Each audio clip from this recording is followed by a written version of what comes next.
Welcome to ஜெயரிட்ஸ். இன்றைக்கி நம்ம என்ன பார்க்க போகிறோன்னா, டோமினோஸ் ஸ்டைலில் கார்லிக் பிரெட் தான் பார்க்க போகிறோம். அது எப்படி பண்ணுறதுன்னு பார்க்கலாம். இதுக்கு தேவையான இன்க்ரீடியன்ஸை டிஸ்கிரிப்ஷனில் ஆட் பண்ணியிருக்கேன். ஃபஸ்ட்டு பவுலில் 1 cup warm water, 2 teaspoon sugar, 1 teaspoon try east. இதை ஆக்டிவேட் பண்ணணும். ஆக்டிவேட் ஆக ஒரு 5 மினிட்ஸ் ஆகும்.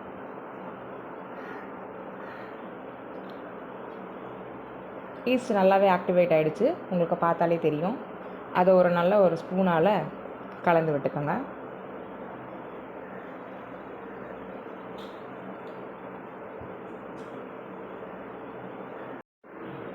ஒரு பவுலில் 2 கப்ஸ் மைதா,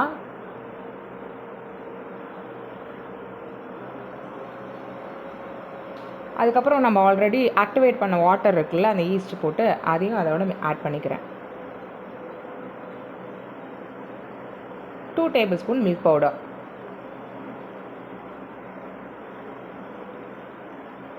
1 டீஸ்பூன் க்ரஷ்டு கார்லிக், அதுக்கப்புறம் மிக்ஸ்டு ஹர்பு அது 1 tablespoon, 2 tablespoon oil. Olive oil இருந்தால் ஆலிவ் ஆயிலும் ஆட் பண்ணிக்கலாம். சன்ஃப்ளவர் ஆயில் தான் ஆட் பண்ணியிருக்கேன். தேவையான அளவு உப்பு.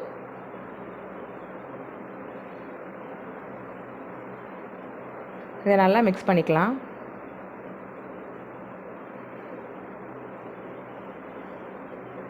கிட்டத்தட்ட நம்ம பீஸாக்கு எப்படி அந்த பேஸ் ரெடி பண்ணுவோம் அதே கன்சிஸ்டன்சியில் தான் இருக்கணும்.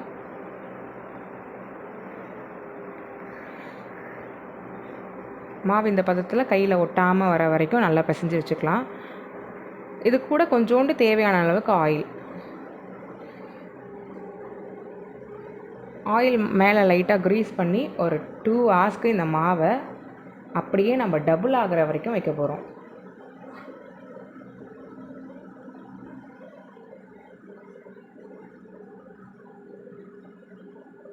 அது டபுள் ஆகிட்டுருக்க நேரத்தில் ஒரு பவுலில் 4 tablespoon butter, 1 teaspoon crushed garlic, herbs 1/2 teaspoon,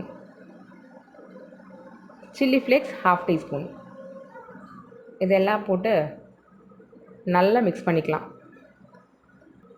mix பண்ணி இந்த டெக்ஸ்சர் வரணும். இப்போ மாவு பார்த்தா டபுளாக இருக்கும்.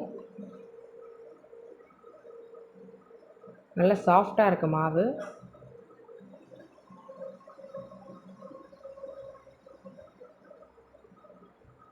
இந்த மாவை நான் 2ஆக பிரிச்சுக்கிறேன். இப்போ நம்ம எடுத்து அதை ரோல் பண்ணிக்கலாம்.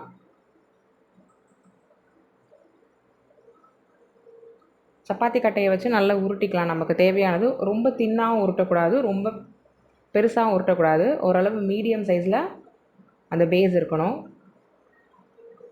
பீஸா பேஸ் மாதிரி இருக்கக்கூடாது, அதோடையும் தின்னாக தான் இருக்கணும்.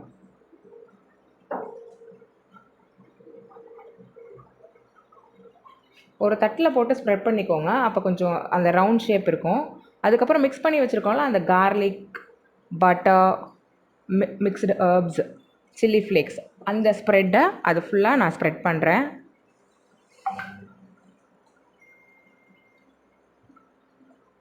அதில் கொஞ்சம் சீஸ், நான் மொசில்லா சீஸ் ஆட் பண்ணியிருக்கேன். எவ்வளோக்கு தேவையோ அவ்வளோ போட்டுக்கலாம். அதுக்கப்புறம் வேக வச்ச கார்ன், இது கூட ஜாப்பினோ இருந்தாலும் அதையும் ஆட் பண்ணிக்கலாம். நான் வெறும் கார்ன் மட்டும்தான் போட்டிருக்கேன்.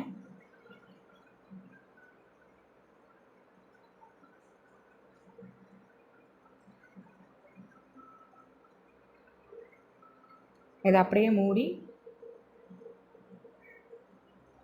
அந்த சைடை மட்டும் ப்ரெஸ் பண்ணிக்கோங்க.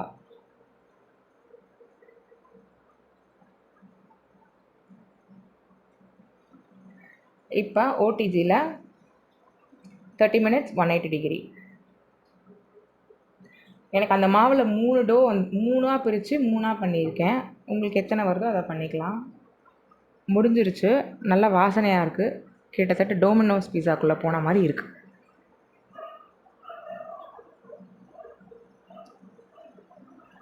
ரெடியாக இருக்குது. பார்க்கும் போதே உங்களுக்கு அது எப்படி வந்திருக்குன்றது தெரியும்.